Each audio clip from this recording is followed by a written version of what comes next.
Music. All right, good evening, everybody.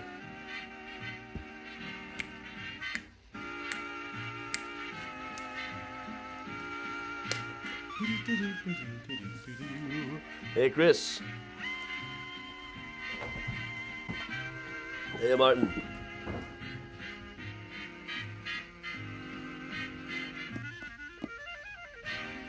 Hey, Karen. And Karen. And Dina.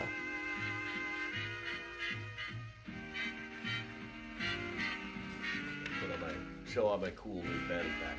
The exact model I had when I was 10. Hey, Luann. Benny Goodman, ladies and gentlemen, the man with the hey, Chuck and Mary. Even more band. Hey, Becky. And Cindy. Evening, everybody. The urban room of the Congress Hotel in Chicago. And hey, Rebecca. Hit, glad to have you back then. Hey, Jerry. Hey, Diane and Julianne. Hey, everybody. Awesome Susan. The tour tickets are going a lot faster than I was afraid they would. I always get nervous booking this one. Unlike the walking tours, the boat tours, I'm putting up an awful lot of capital. Hey, Kathleen. Hey, Bob. Hey, Jean. Hey, Paula, Pat, Jackie, and Casey. Hey, Laura over on YouTube. And Kate.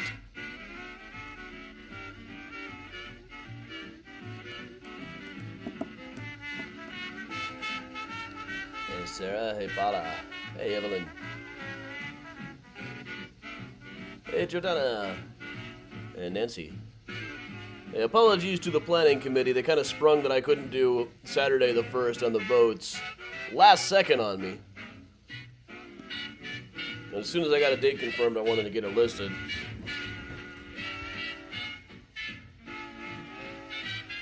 I gotta take down the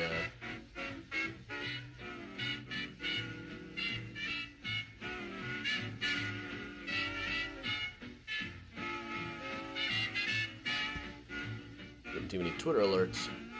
My joke about Evanston being where people who support NPR get to go when they die is really racking them up.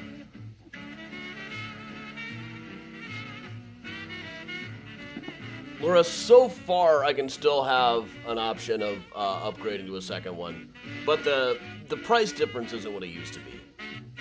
So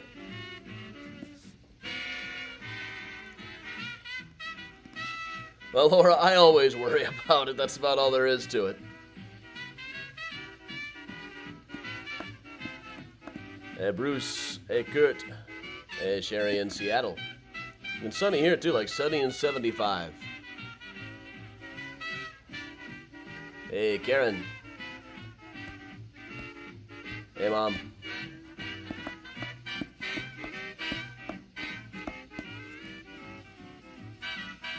Hey, Susan.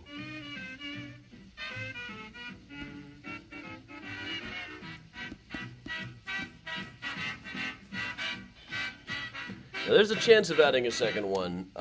We'll see. It's doing pretty well. We're just about halfway there already. But still, selling another 200 tickets is quite a daunting task.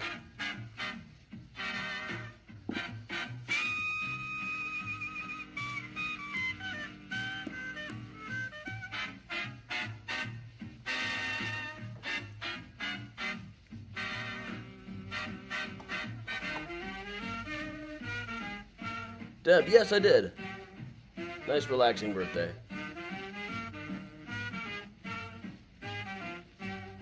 And then Megan. Plus, I found a great story that just kept getting wilder and wilder. Octavio, there's about 140 per boat.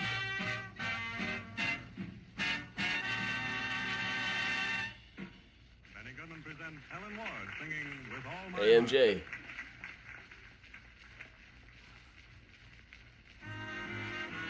Kathleen, boat tickets are on sale now. You go to adamchicago.com, it'll get you a link. Hey, Heather.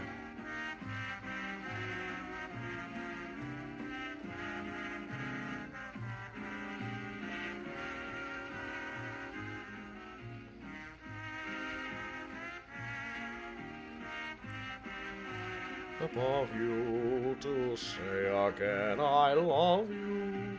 Oh, my heart. These are just some Gold Coast buildings. I forget the exact address of these ones offhand.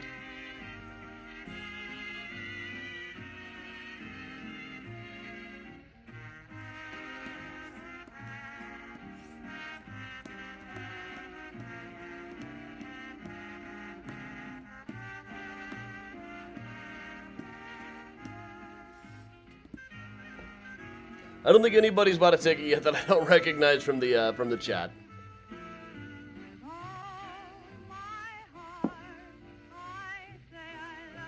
AdamChicago.com will have a link for you, or the events page over here on Facebook. Hey, Gina. With all my heart, wherefore? Hey, Kristen. Me too. I'm kind of zonked today. I had my coffee late. That'll do it. Hey, Kirk. Also, I've been up since 4. That'll also do it. Oh, the miracle the day you came along. I'll tell the stars above you to say again I love you with all my heart. Chuck, I am having a Manhattan made with Heaven's Door bourbon. Which is a little sweet as bourbons go. The boat tour is in the evening. It starts at 6:30, gets done about 8, though by September it should be about like dusk. We should be right about at golden hour.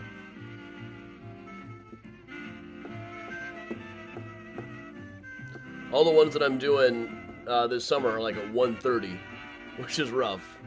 It's very bright out. And people just don't really tip much for a 1:30 on a Wednesday as compared to like a weekend.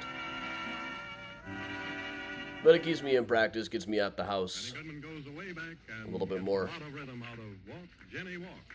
Benny Goodman and his orchestra.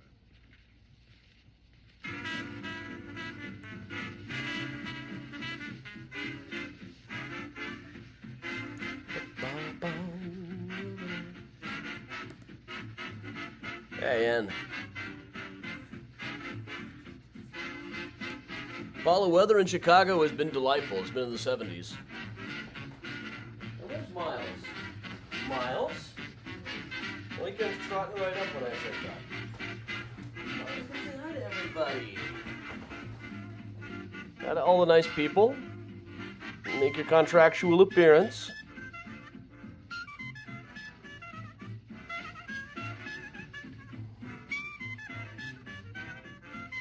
There's big guy. He moved into here 3 years ago, day before yesterday. His gotcha day was day before my birthday.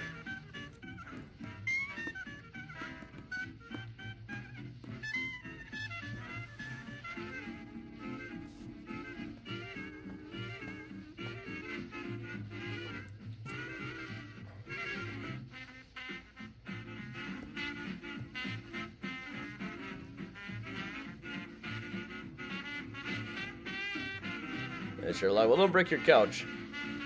Not to get my dad voice out. Well, what are you dancing on that couch for? You want to break it?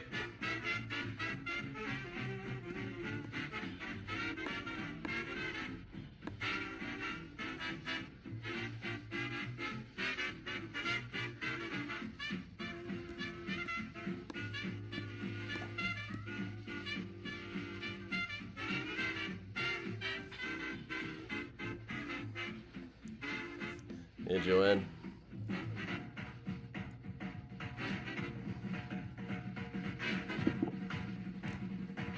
Only be popping in briefly, probably to Whiskey and a Cookie on Friday, tomorrow night, because Aiden and I are going to Weird Al.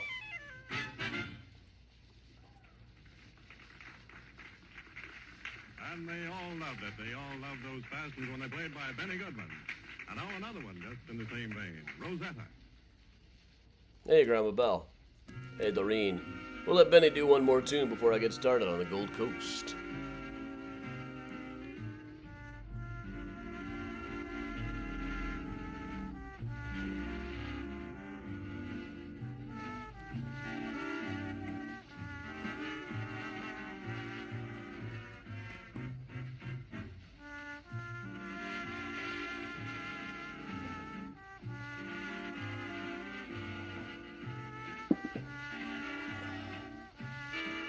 Hey, Kathy. What happens when this starts? We'll get started as soon as Benny finishes up one more tune. People tend to log on right when we get started, or trying to figure out how to log on right at 8 o'clock. And then after that, the pictures will start moving. Pictures of me will get bigger. We'll start the actual tour, not just the pre-show. Good evening, everybody.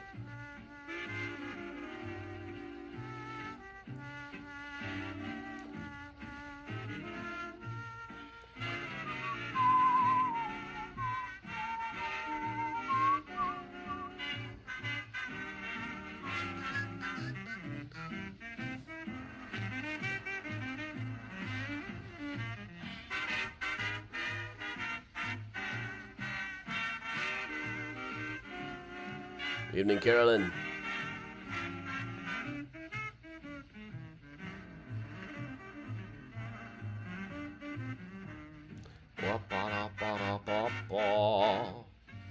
All right, Karen, congrats.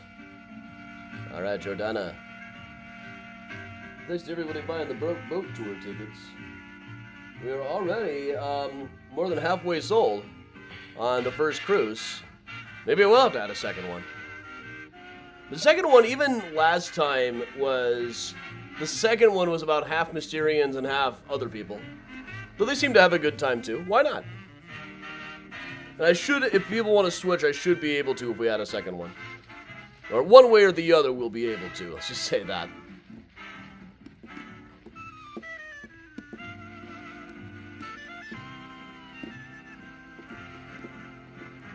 All right, there's Benny wrapping up.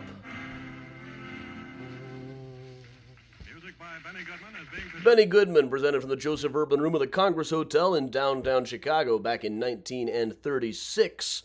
All right, everybody, it means that it's time for us to get started, so welcome along. I'm Adam Seltzer from Mysterious Chicago Tours. I have been a tour guide and historian long enough that I should know not to leave my laundry hamper out in the middle of the shot.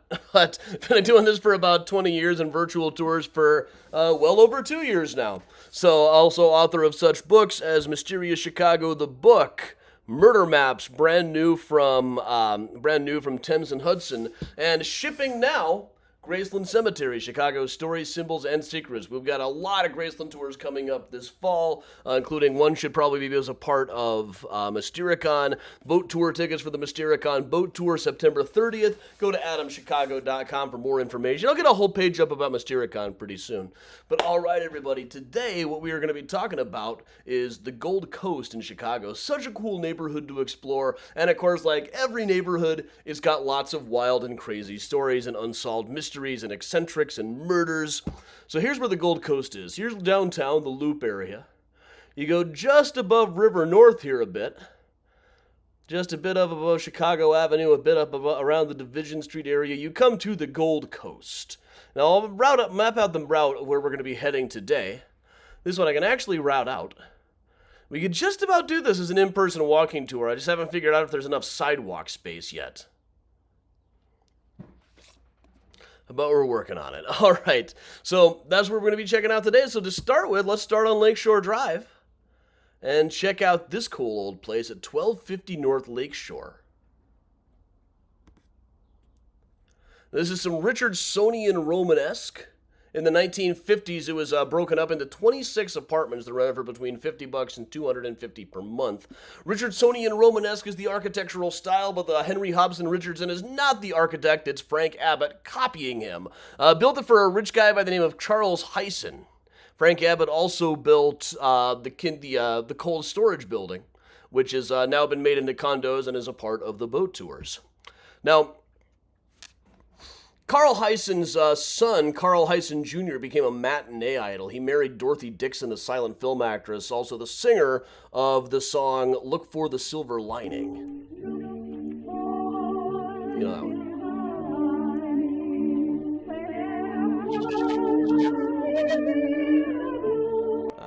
There's so much. Here's Carl himself. I'm wanting to tell you. There's so much. Grew up in I'm this wanting house. to say. There's so much I feel that I owe you. We're going to move just a little ways down from that one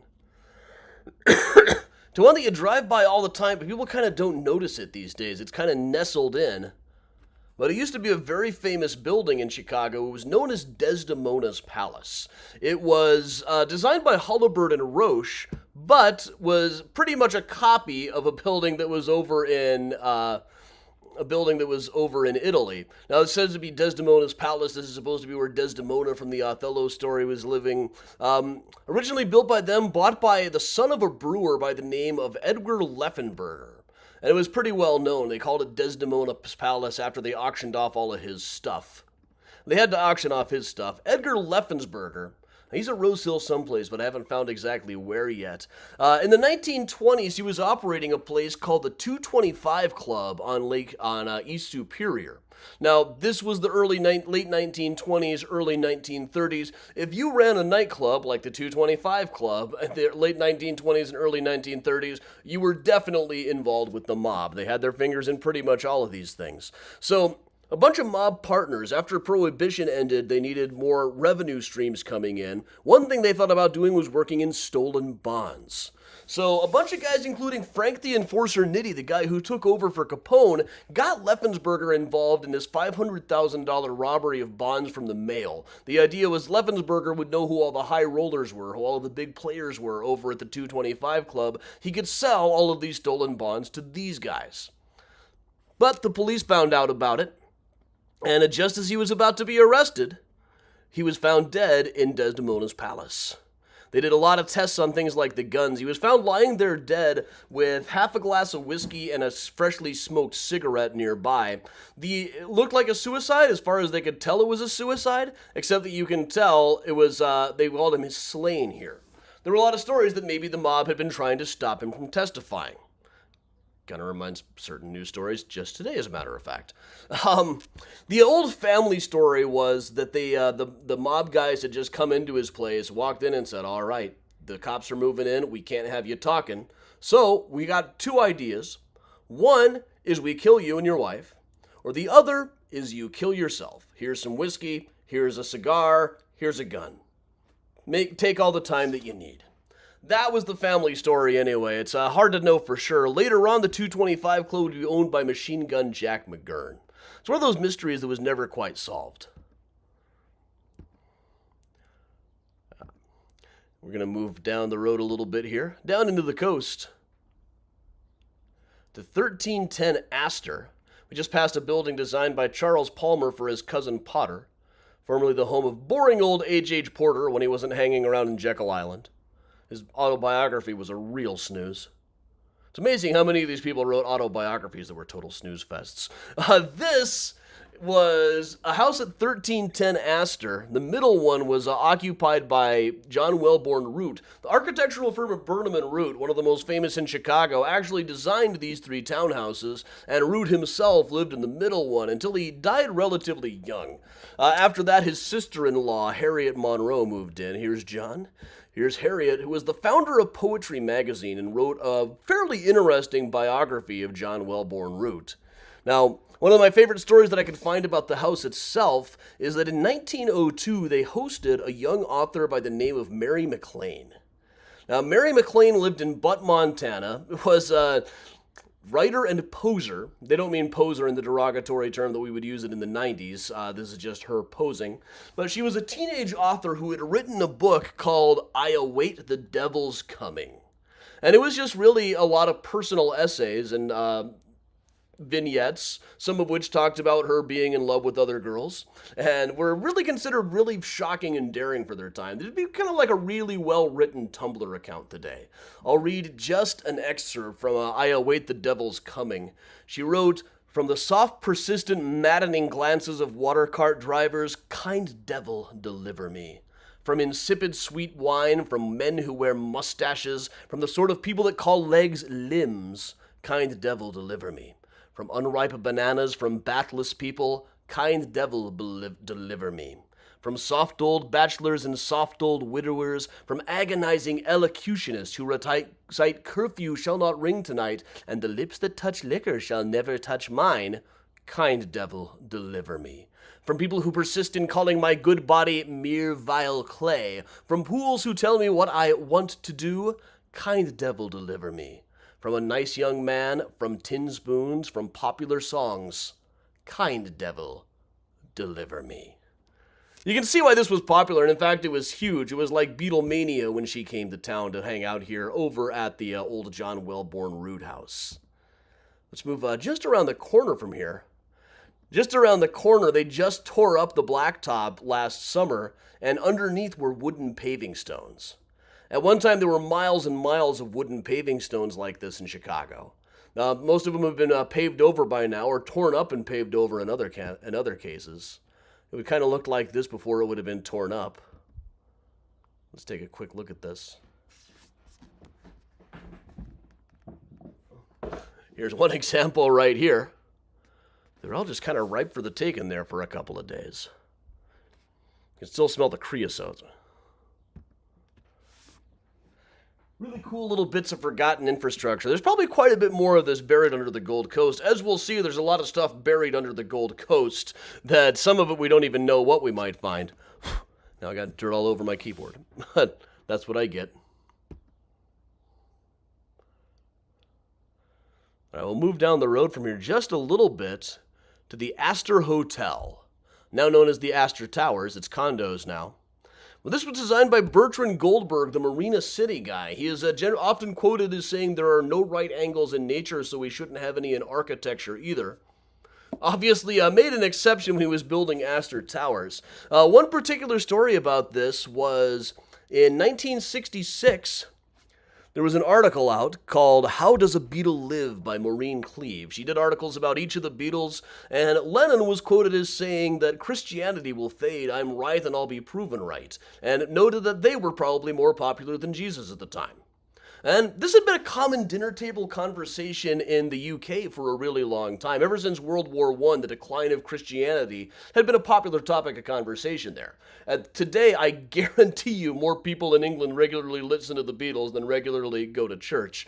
But so it didn't make much of a stir when it was published in the UK. But then when the same article was published in the United States, the Beatles were canceled. Southern radio stations organized huge Beatle-burning rallies. They started getting lots of death threats when they came back to the United States for their 1966 tour. And their first stop on that 1966 tour was here in Chicago, and they were staying at the Astor Hotel. So there's actually some footage of this, including a press conference. Some of it's silent, and then they start talking. Here's the clip. And there's the outside where we just are right there, looking up to see the Beatles. And apparently they did see them. If it had said television is more popular than Jesus, I might have got away with it. But I'm not saying that we're better or greater or comparing us with Jesus Christ as a person or God as a thing or whatever it is. I just said what I said and it was wrong or was taken wrong, and now it's all this. How do you feel about the record burnings here in the United States? Well, I think, that it's a bit silly. It seems a bit like a publicity stunt on their part,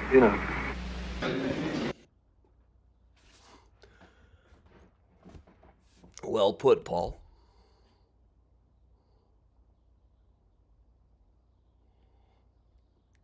All right, we'll move just around the corner from here to some of my favorite houses over here on Goethe Street. Just across the corner. These are the ones from the opening.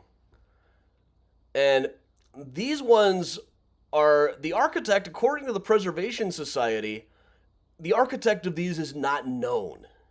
Which I think is just fantastic, that we can have buildings this cool. It's a shame that the architect does not get any credit for these, but these were just so typical of the kind of houses that were being built in the late 19th and early 20th century around here that nobody really knew who built these ones. They've all been broken into apartments and condos now. They run about $500,000 each. We'll just zip across from here and take a quick look at the Omni Ambassador East. Built back in the early 1920s, late 1910s, early 1920s. Now, in the 1970s in particular, this got a reputation as a real rock and roll hotel. Bands are still occasionally known to stay here. I know that Bob Dylan stayed here during his 2005 stand at the Chicago Auditorium. Don't ask how much I know about that. Pictures on the wall include like David Bowie praying inside of the place, Marilyn Monroe talking on the phone. And of course, it wasn't just celebrities. There was also a case where there was a guy by the name of J. Polly, who was a coal man who was found dead along with his wife on the inside of this place. There had been a kind of a murder-suicide situation. They had found her sitting slumped over dead in the chair. He was over in the bathroom. Apparently, he had shot her and then himself. They could never really come up with a motive for it. They just had to go with what they would usually go with at the time, temporary insanity. It was easier than dealing with the fact that being rich doesn't necessarily improve your mental health. Now, right around the corner from it is the Pump Room, which was a very famous nightclub at the time attached to it. It was especially famous in the old days for a place called Booth 1, which was known because it had its very own telephone. You could actually sit at a table and make phone calls. And not only that, but the phone number for Booth 1 was well known to all and sundry. Every celebrity at least knew what the phone number was. So there's pictures. Here's Phyllis Diller sitting at Booth 1 talking on the phone.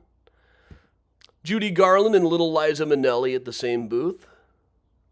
There's Bogey and Bacall sitting there. The telephone is off to the side someplace. Also, the Pump Room was also such a fancy place they wouldn't let you in without a jacket, including going so far as to not allow Phil Collins to enter in the early 80s because he didn't have a jacket on.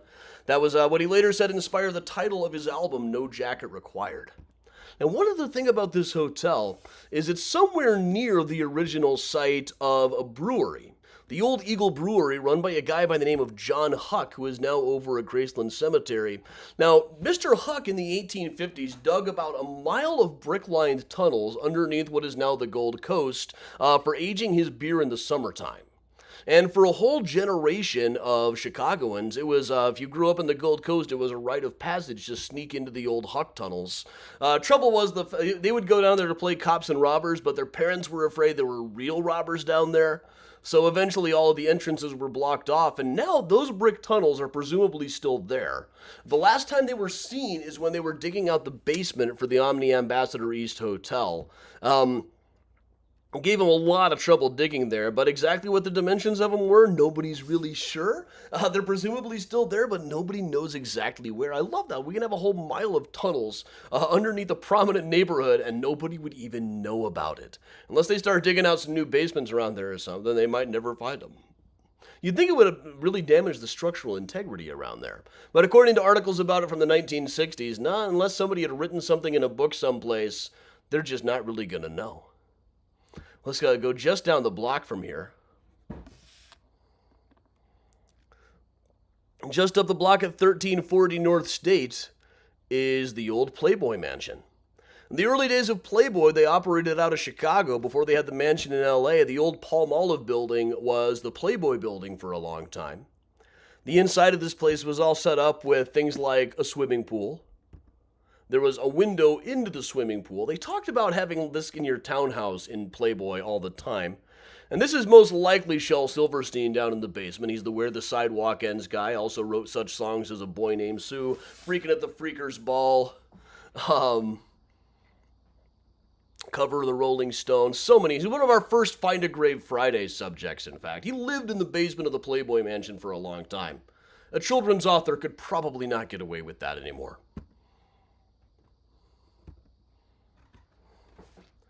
We'll move down a bit.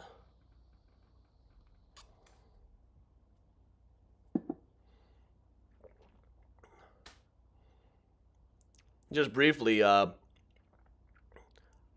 here at 1239, Ernest Hemingway lived here for a while, just after his honeymoon.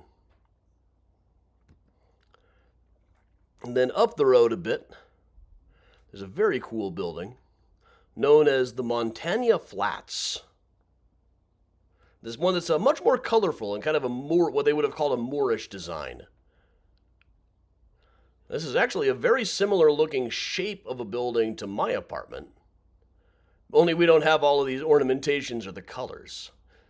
Ours would be like a stripped down to bare essentials version of this place.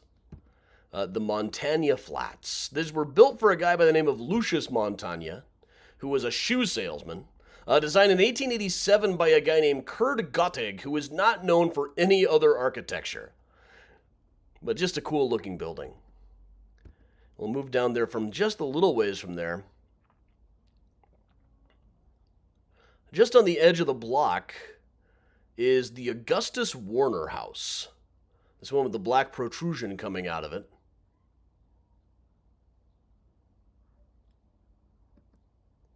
Here's how it looked before they fixed it up. Now this one, I like to point this out. This is designed by Lawrence Hallberg, who is probably best known, to the extent that he's known at all. He built a lot of houses around the city, but he also built this one called the Chicago School building. Now, originally it was the Chase Sanborn Coffee Warehouse. It says the Chicago School because there's like the Chicago School of Psychiatry there, but it's also the best example currently on the river cruises of what was called the Chicago School of Architecture. This was kind of an in-between point between the Beaux-Arts style and Art Deco. This one is kind of divided up the same way a Roman column would be. There's a base, a shaft, and a capital. All done in this kind of commercial style. The Augustus Warner House. Lars Hallberg, the architect, is almost never mentioned on the riverboat tours, but he was the architect. We'll move up the road a little bit to this one that I absolutely adore. It was owned by Richard Dreyhouse. I remember I was doing this tour the day that it was announced that Richard Dreyhouse died. He was something very unpopular, something very uncommon, a billionaire that everybody seemed to like. He's the kind of guy who threw a James Bond-themed birthday party for himself when he turned 70. But this one is really just a house, 1401 North Dearborn. It stands right to the where the entrance to the old city cemetery would have been. Designed by a guy named Asa Lyon, who built a lot of houses in Evanston, but isn't really known for anything else. Built for a guy by the name of Luther McConnell, who was the credit manager at Marshall Field. Let's just get some shots of this. I especially like the griffin that's kind of carved into there. That's kind of like hiding and waiting to pounce on any intruders. Or any zombies who come up, because everybody knows they didn't move all of the bodies from the old city cemetery. Here's the Schiller Street side of it, which even has this stained glass window over the door based on a portrait of Anton Schiller. Built in 1877. Now, in the 1980s, they had it all painted white, and it served as Chez Louis, the Italian restaurant that they sneak into by pretending they're Abe Froman, the Sausage King of Chicago, in Ferris Bueller's Day Off. But as of the time when I was putting this tour together, it was still owned by Richard Dreyhouse, the philanthropist, financier, and preservation enthusiast, who is now at Graceland Cemetery and will soon have a mausoleum there. It's the first new mausoleum they've had at Graceland in years and years. But all the space is marked out for it. Now, let's move up the road a little ways here. A little ways further up on Dearborn, just below North Avenue. At 1523, this rather bland-looking yellow one. It's not the most interesting-looking building, but it's the one with the most interesting story. And interesting might not be exactly the right word for this person. But this was a woman by the name of Carolyn Corbin. Now, we have a lot of stories about people who were great suffragists working for the right for women to vote in Chicago. In fact, a lot of them worked at Hull House, who had their first meeting over in Asa Lyon's house back over, the Luther McConnell's house. Carolyn Corbin was an anti-suffragist who believed women should not have the right to vote. She didn't believe women should have pretty much any rights whatsoever. She would have to go on these long rants saying the American people will never have any sympathy with a doctrine that leads to the promiscuous prostitution as a substitute for the family, and that would abolish the Christian home and set up a code of social morals by the side of which Mormon polygamy and Mohammedan harem are commendable and altogether virtuous. Should such a calamity ever occur as the success of socialism, the last of its confiscations will be the home, and after that, chaos. She gave up on all of that crap after women got the right to vote. She didn't keep fighting, she just slunk off into the background, which is really where she belonged. There's one other more famous wooden alley up around the city, up in here. Now, right up at the edge is an 1885 mansion designed by James Willett, which was built as the Archbishop's mansion, the Cardinal. 8 archbishops have lived there. The current archbishop does not. It's kind of the trend now that they don't live in big mansions ever since Pope Francis came onto the scene. So he currently lives at Holy Family. There are 19 chimneys in this place. And around the side of it is another wooden alley. Now this one has remained wooden and never got paved over, but it has been restored. It was originally creosote and cedar blocks. They restored it with black locust wood about 10 years ago. Now, one time there were about 50 miles of wooden streets in the city. There's a couple of little alleys that still survive elsewhere, just a couple. We'll move back to Lakeshore Drive, but a little further up now.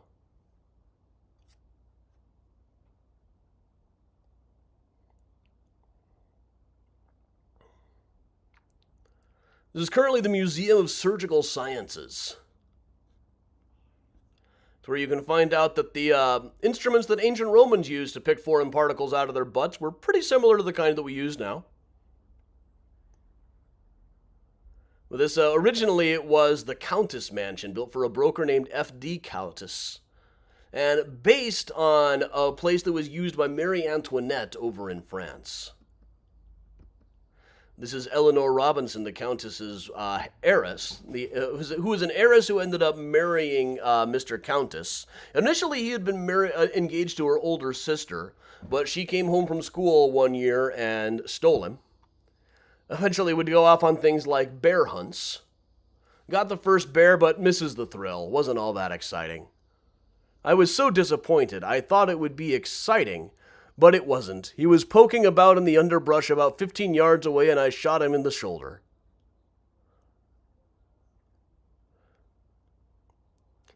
His son was always begging to tell him stories of thrilling bear stories. But eventually she moved out of the place. He moved out. She stayed there. They waited 2 years until he could be said to have deserted her, and then got a divorce. Now on the inside of it, they now have things like trepanned skulls and a Napoleon's death mask. And I've got my Imperial Commander action figure with him here. I was doing a whole series where I would take the 1980 Imperial Commander action figure from the Empire Strikes Back line has this hangdog expression that makes him just perfect for portraits. And there were a lot of good ones. Here he is with some eminent scientists. Here he is attending a dissection. When I got a picture of him with Mark Hamill, I figured I'd taken that joke about as far as it could go.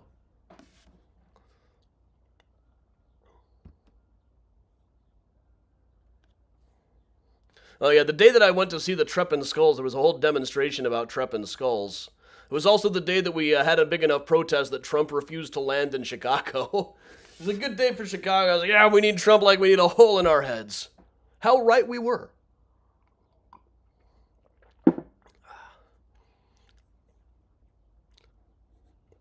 .40 East Burton was designed by Richard Schmidt, who mostly comes up in Chicago tours because he designed the Schoenhofen Pyramid over at Graceland Cemetery. This one was built for a guy by the name of John Shortall, who was later was the head of the Midwest headquarters for the Greek Orthodox Archdiocese.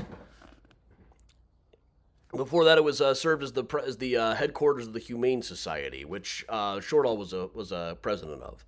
But just down the block from this is the Bateman School. Well, originally this was the Patterson-McCormick Mansion. The Pattersons and McCormicks, between them you find members of that family in like 9 different large plots at Graceland Cemetery. The McCormicks were the people who came with the Mechanical Reaper. Some of their kids were better than the original McCormicks. And the Medills eventually became the Pattersons, including perhaps most famously Sissy Patterson, the battling countess of Newspaper Row. She married a German count for a while. Eventually the biographies of her now tend to focus more on her love life than her career as a newspaper editor or anything of that sort, which is probably for the best.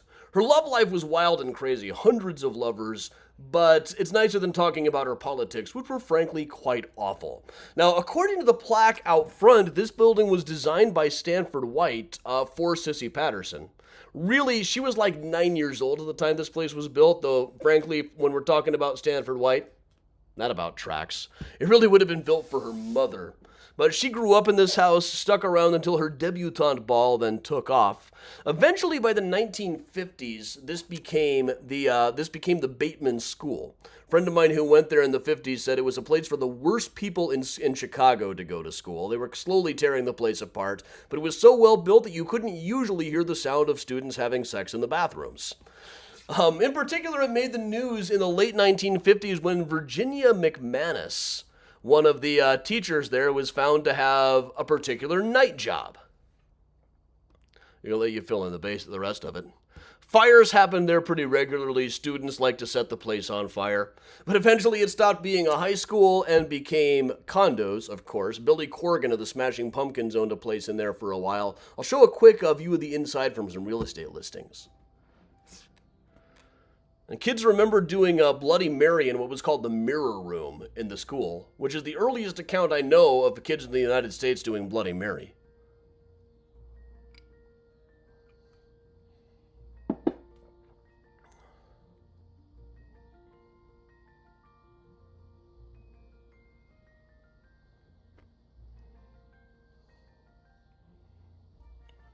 Very nice place in there. And the friend of mine who I had in the 50s, I showed him pictures of Billy Corgan's place. He could tell me exactly which room that was in the high school.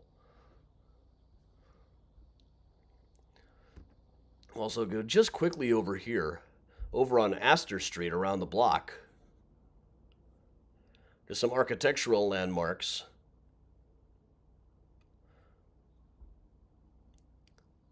So one at 1431 is by Hollibird and Roche. A couple of guys who came out of William LeBaron Jennings' office on the left there. And right across the street from it is one by Hollibird and Roots, Hollibird's son and Roots' son. We've covered both Hollibird. We've covered Root earlier today.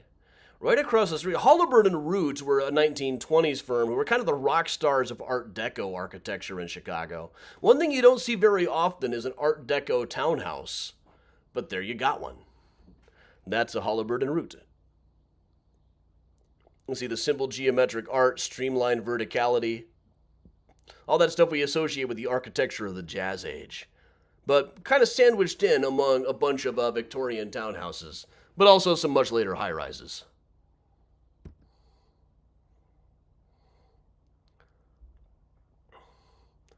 We've also lost a lot of things over the years. Obviously, some of these high-rises were not initially there. Right where this one is now was originally the home of Louise de Koven Bowen. Well, this is how she looked when she was a kid and stealing gooseberries from Eli B. Williams that gave her explosive diarrhea, as she later wrote in her autobiography. Her autobiography was way more entertaining than some people's. But here's how she looked when she was older and living in a mansion right on this site. Now, she wrote in her autobiography about the time that her father said, "Hey, there's a new park in town. It's called Lincoln Park. Let's go look." Lincoln Park was the old city cemetery, and at the time they were still in the process of moving everything. So she went through there in a carriage and thought, I am never going to come to this park. So at the time there were still bones lying around. She said it was like the bodies had come up out of the ground and dropped bits of their anatomy as they made their way up to Graceland and Rose Hill. So she said she would never come back to the park, but then she grew up, got married, and built a house right on the old grounds. The servants refused to go into the basement because they believed it was haunted, and they definitely found skeletons while they were digging it out.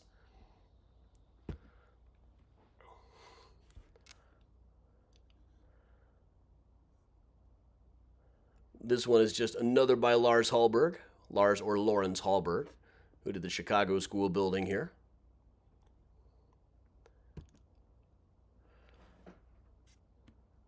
Then we'll move down the road just a little bit. This one's going a little bit faster than I thought it was going to. I always feel like I got too much in this tour, and then it turns out I don't have as much as I thought. We'll cross the street to this one with all these ornamental flourishes and touches, plus the green patina over the metal. Here at 1428 State Street, or 1528 State, this was the home of Dr. Hazlitt. I don't know if I got a shot of Dr. Hazlitt or just some wonderful shots. I especially love the thing up over the door there that looks like a sea serpent. But Dr. Hazlitt Picture over here on the right, that's what he looked like. Looked very much like Matthew Broderick, in fact. But this was a doctor who was sent out to help a guy who had gotten stuck in a cave. It was one of the biggest stories of 1925. There was a miner named Floyd Collins who had been rooting around in a cave and was trapped underneath a rock down in Kentucky. The crowd around it got to be huge. People were setting up things like carnival rides. You can see the hamburgers 5 cents thing there. There was a whole terrific movie about this called Ace in the Hole. It was a partial inspiration along with a couple other similar stories for the episode of The Simpsons where Bart falls down a well. Here's some actual film footage. Collins was stuck somewhere under a rock down there, and they couldn't find a way to get him out.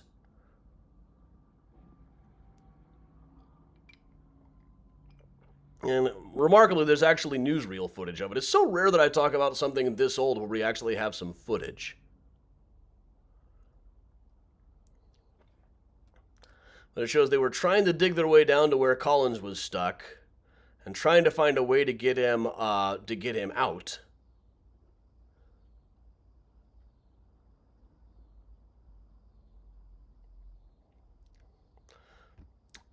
Eventually, Anita Blaine McCormick, one of the daughters of Cyrus McCormick, who actually came out to be a rather eccentric woman. She set up a union program with her employees, was thought of as a hardcore socialist at the time. She wasn't exactly, but also believed that as a rich person, she should pay more taxes than poor people. Teddy Roosevelt said we need to have more women like her. She ended up paying for Dr. Hazlitt, who was living in this house, to go to try to amputate his leg, if at all possible. The idea was he was going to get down there and try to cut him out from underneath the rock. But it didn't happen. He eventually was found dead after 17 days. And here's the thing with this article. This is the Chicago Daily Tribune article from when it happened, and we'll cover also, they eventually, as they would, they turned his body into a tourist trap. They just buried him where he was, and he was actually in a glass coffin and was perfectly well embalmed, so he would actually come up and look at his dead body if he felt like it.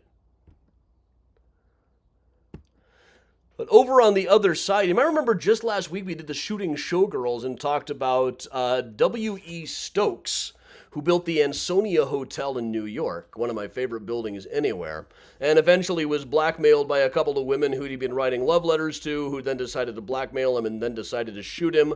Eventually he got married again, then wanted to get a divorce and got it into his head that she must have once worked at the Everleigh Club in Chicago, went on a big spree trying to find evidence, and became a huge big divorce trial.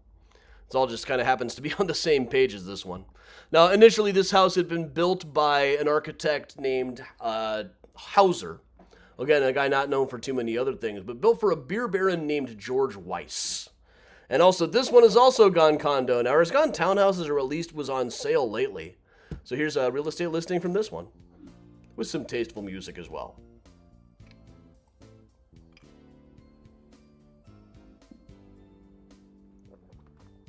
You can see there's definitely some original touches in here. At least if the wood is not original, they've done a really good job of recreating what it would have looked like. Or what it probably would have looked like. If it's not original, it's unlikely that they have any drawings or pictures of what it looked like originally. This has clearly been updated. You always update the kitchen.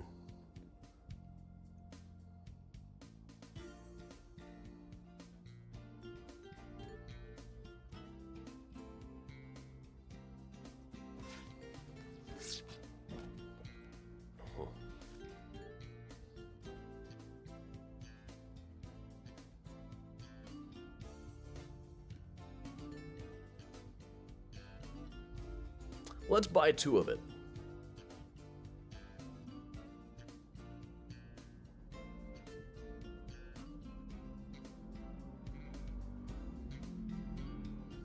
This could be the new Mysterian HQ for sure.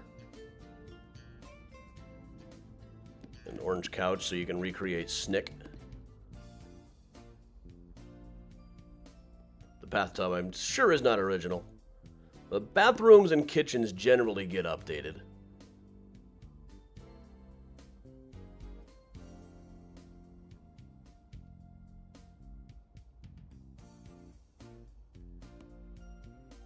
I'm sure the realtor doesn't mind me showing all of this.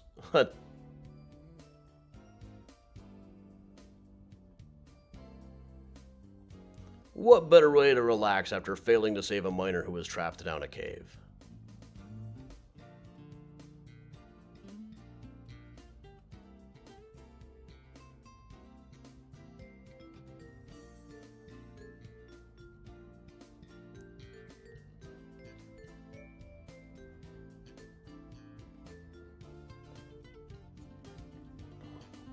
I could just stare at this on a loop.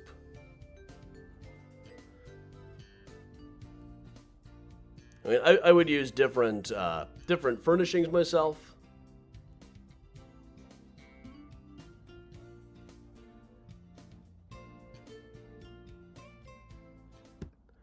All right, so ladies and gentlemen, that is the Gold Coast.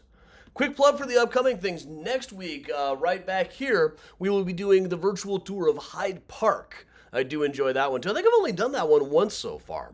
Also, Saturday night, in person, we'll be doing H.H. Holmes' The Devil Downtown in Chicago's Great Loop. AdamChicago.com has ticket info for that. And next weekend is Rose Hill Cemetery, and tickets are now on sale for the boat tour on September 30th. I'll get the other weekend events up there pretty soon. I got to make sure we get everything squared with the other presenters and with the planning committee and everything like that. But always lots of great stuff coming up here. And of course, we got morning mini tours just about every day. With that, everybody, we will also, if you need a Mysterious Chicago sweatshirt, hoodie, t-shirt, etc., or the new Mystericon 2022 shirt, check out cafepress.com/MysteriousChicago for all your Mysterious Chicago needs. I like the merchandise so much, I bought the company. All right, we'll put this up here. If you want to help out, please do hit up the PayPal, the Venmo, or join the Patreon. That is your best bang for buck. Sometime in the next couple of weeks, I'll be telling as much details as I got of the story of the time Abraham Lincoln accused a guy of falling and sticking his finger up his butt. All right, here's Benny Goodman, everybody. We'll just hang out like we always do.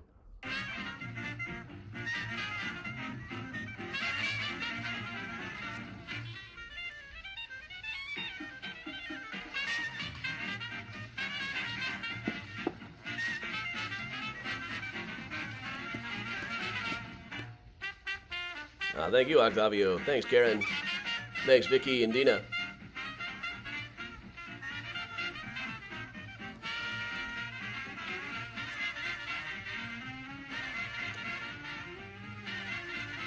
Gina, I'm not sure how much merch we're going to have at the convention.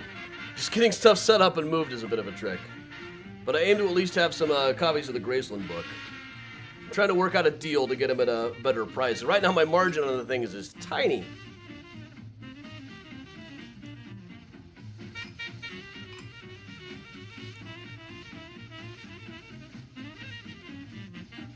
Megan, of course you want to know. It's when he was a lawyer.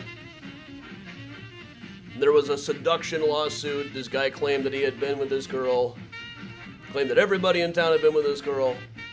And Lincoln said, the only time you ever entered your flesh is when you fell and stuck your finger in your blank. The last word was not recorded, but I'm sure it was nose. Jordana, a Clues shirt. I love it. Gruesome Clues, spelled with EWs. That's a new band name, I call it. Let me see if anybody else has got that on Spotify. I tried to get off Spotify, I really did. But Apple Music just wasn't cutting it.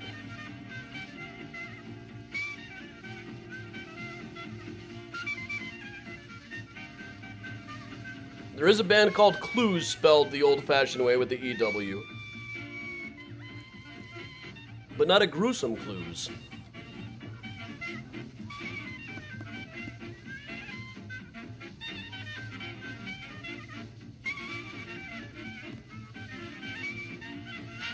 We'll see. I wasn't sure we could do it this year even. The numbers are not what they used to be. People just aren't doing the virtual events as much as they used to. But also not as many in-person events as they used to.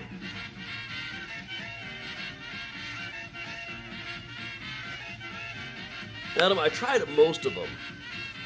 The thing is, Spotify is just very, very good at figuring out what songs I might like that are coming out. And the other services just are not good at that.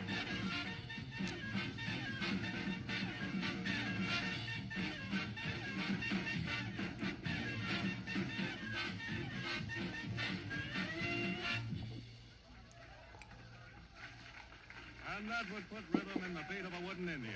That was the bugle call rag, Benny Goodman's own arrangement. Now, the popular tune... Semper Fi, Gary.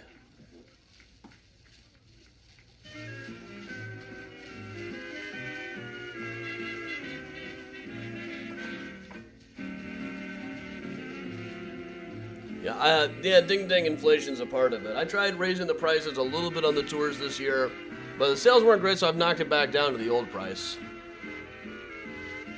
Bob, glad to hear that. Gina, we can't wait to have you. Well, today I worked out all of my schedule with Graceland for what days I'll be running tours in October. Every weekend there's something.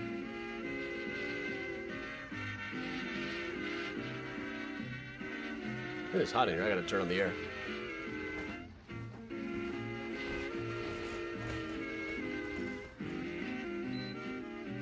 Get that thing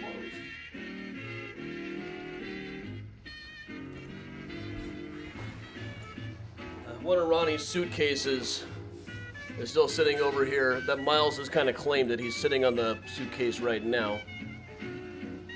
Thank you, Paula.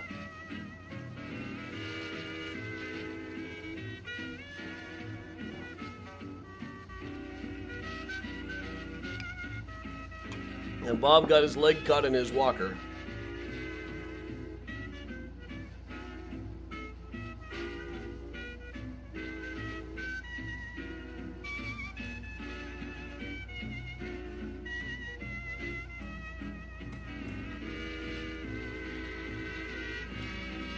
Okay, the Priya's around here someplace, I'm sure. Priya? She's probably in bed with Ronnie. Down Harlem Way, they're all trucking. And here's Helen Ward to tell you all about her. Trucking. Yeah, the suitcases, I just have to live with them.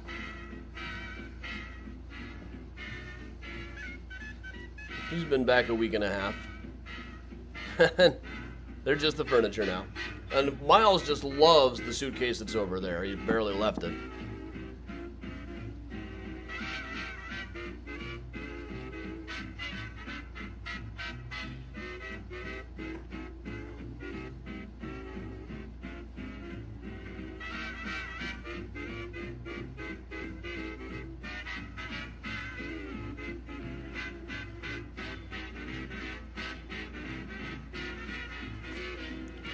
Oh yeah, the Ivana story. You know, people do die at the foot of the stairs all the time, but if the Donald tries to get out of his testimony he's supposed to give tomorrow in New York because of it,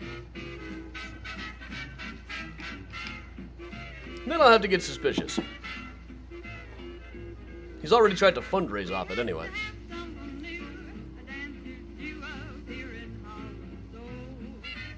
Megan, let me know, and also let me know if there's a particular tour you wanted while you're here.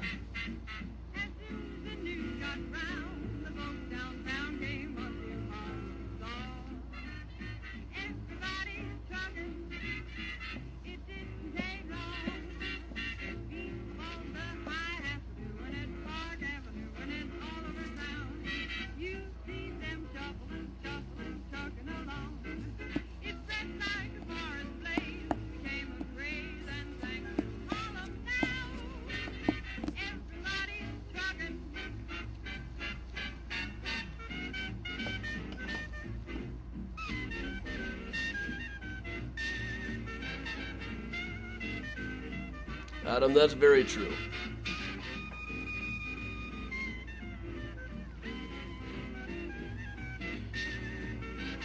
Jen, yeah, I was just thinking today about the Oak Woods tour. Probably mid-August. Or early August.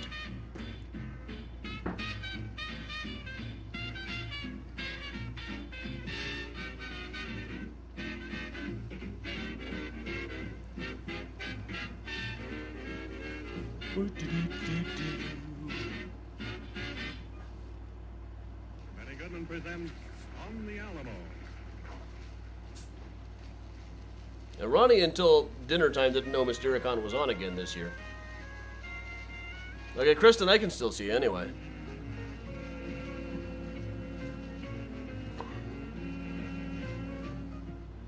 I just found an interesting grave at St. Casimir, too, but that's a good hour drive from here. And I don't know if it's going to be marked.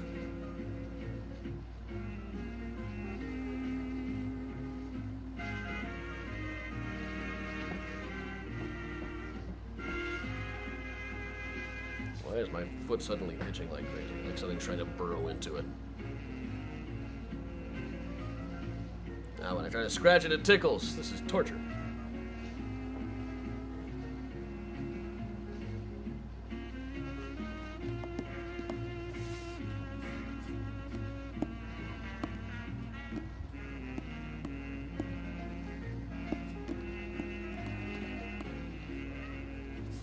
Oh, hey, Miles.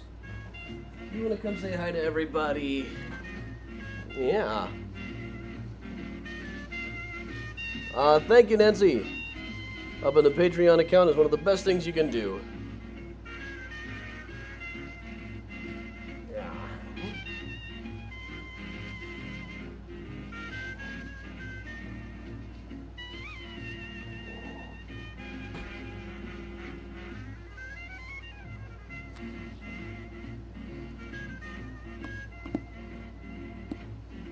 Just a maybe Lavinia or a maybe S.H. Busey. I don't know if old Simeon Boozy really likes me repeating what Lincoln said about him.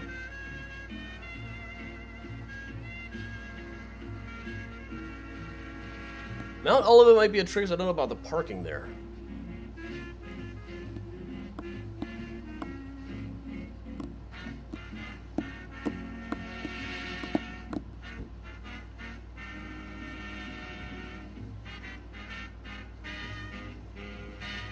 Yes, Susan, she did. He did.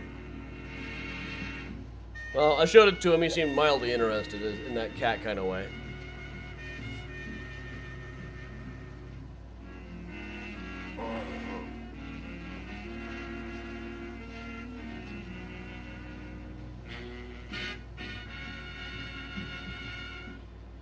Eeny, meeny, miny, mo, and we stay right in the urban room of the Congress Hotel in Chicago and dance some more to Benny Goodman and his orchestra, and hear Helen Ward sing Eeny, Meeny, Miny, Mo.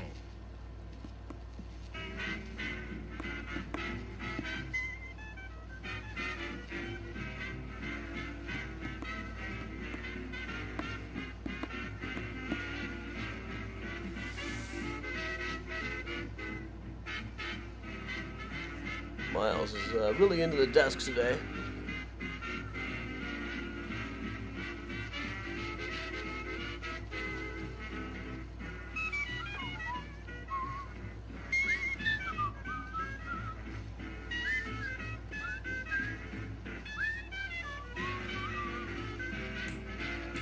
Should be a good new release playlist tomorrow morning. There's a new Mountain Goat song this week.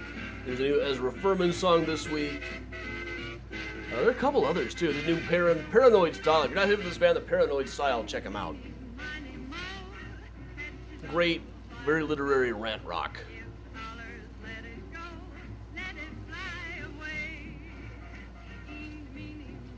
Mo, it's the saying high and low.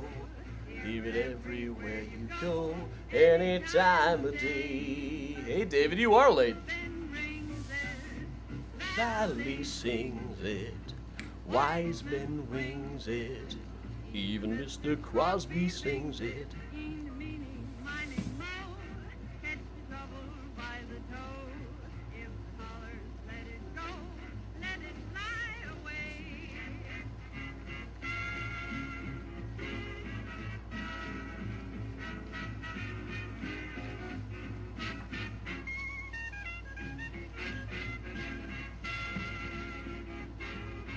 Good night, Susan.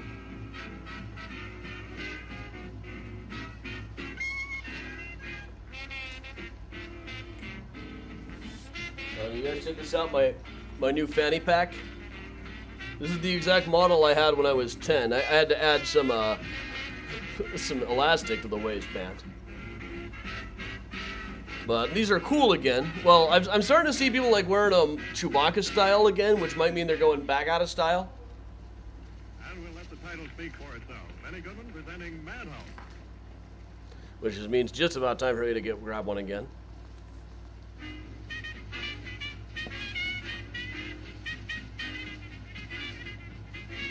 Yeah, I'm walking right into being 42 by dressing the same way that I did when I was 10.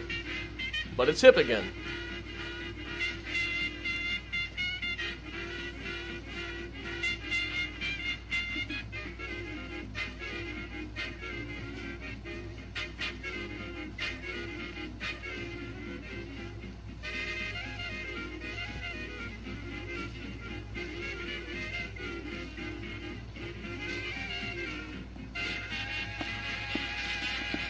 See, the way I recall the 90s, fanny packs were cool from about 89 through the mid-90s.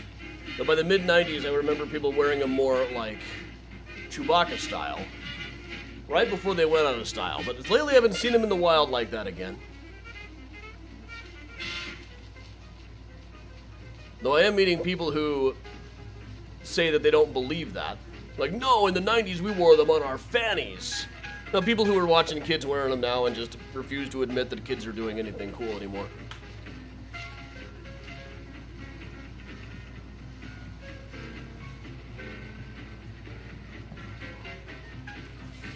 I should try stand-up comedy now. Every time I go to a stand-up comedy thing, all Chicago comedians dress like they dress themselves out of the Lost and Found box at a preschool.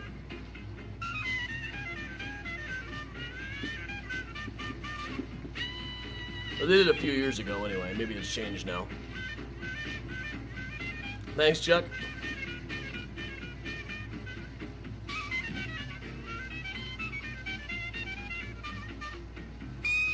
Now, when I was 10 in 1990, Star Wars shirts were hard to find.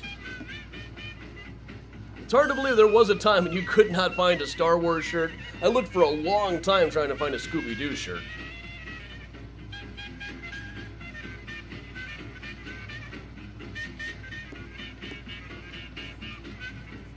Jordana, I can absolutely picture those overalls.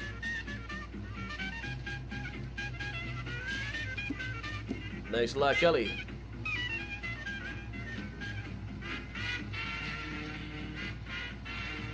Good night, Susan. I'll give it a couple more minutes.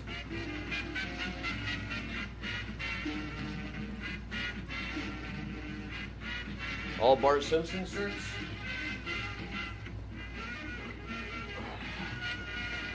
You mean like this one? Yeah.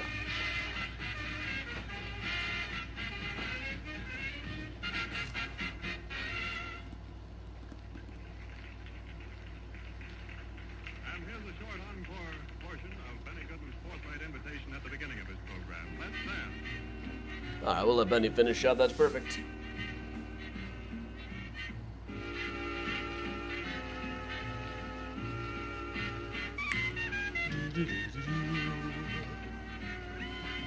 I still have a few shirts that are actually from the 90s. I have one Star Wars shirt from about 92 that it still actually fits, but I only really wear it on really special occasions. Like Force Fridays or something. Priya? Are you Priya? I see you, Priya. Don't want to come in? That's okay. Presenting the music of Benny Goodman and Priya is out now, but doesn't seem to want to come all this way. Hotel on Michigan Avenue in Chicago. This is the National Broadcasting Company. All right, everybody. That's Benny wrapping up, so that's time for me to wrap up as well. So, upcoming tours include next week, right back here on our virtual machine, we'll be doing Hyde Park. Head down to the south side a bit. Then, in person, Saturday night, it's H.H. Holmes' The Devil Downtown. And on next Saturday, we'll be back at Rose Hill Cemetery doing the brand new route that we've got cooked up there. So, everybody, thanks a lot for joining me. We'll see most of you tomorrow morning for Find a Grave Friday at 10 o'clock Central. And until then, I remain incredibly famous, your host, Adam Seltzer, saying thanks, everybody, and stay spooky. Have a great night, everybody.